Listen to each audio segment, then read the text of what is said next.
We use the word worship a lot in our everyday lives. We talk about leading worship, worshiping on Sundays, playing worship music in the car. And sometimes, as a result of the commonality of the word, we can lose its meaning and its significance. And so, what is worship? We know what worship is not. For example, worship is not an instrument. The piano by itself cannot worship. A guitar by itself cannot worship. Worship is also not an activity. Singing or dancing by itself is not worship. We know that worship is not a creative work. A song or a spoken word or a poem is not necessarily worship. And worship is also not an environment. A stage, lights, an audience, famous worship leaders. There are many environments like that where everything is performance driven and there isn't true worship. So what is worship? The Bible tells us that worship is a condition of the heart. Worship is the heart's response to beholding Jesus, to seeing him rightly.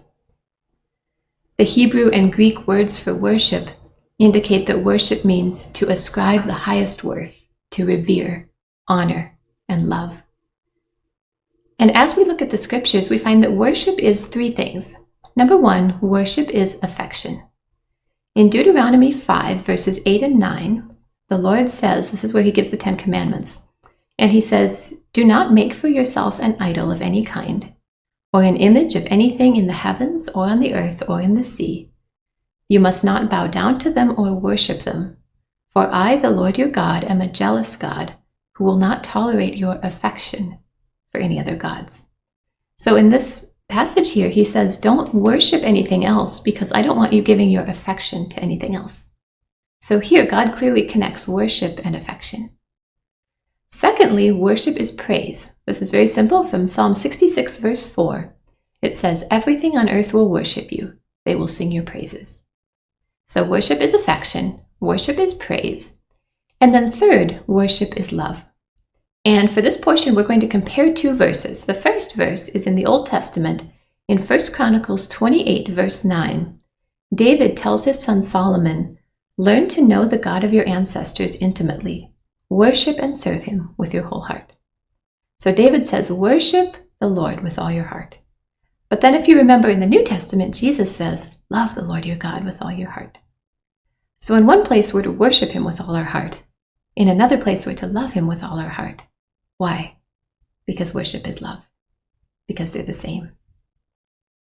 And so worship is affection, worship is praise, and worship is love.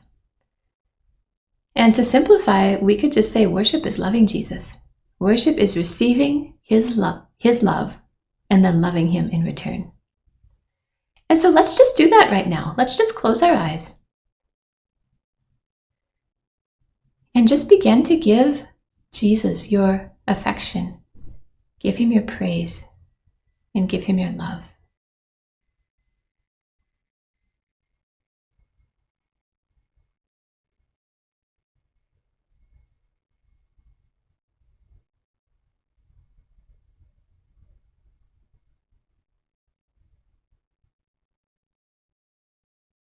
Do you feel the peace that fills your heart in this moment? Notice how we didn't need music. We didn't even need words. Worship is a condition of the heart. And that is the heart posture that we take with us when we touch the piano, or when we take care of our families, or when we clean the house, or when we go to work. Whatever we do, we keep that heart posture of love and worship. And then everything we do becomes an extension of that heart of worship. And so if you're a musician, your instrument is an extension of that heart of worship. You're playing on your instrument your love for Jesus. But that heart posture of love and worship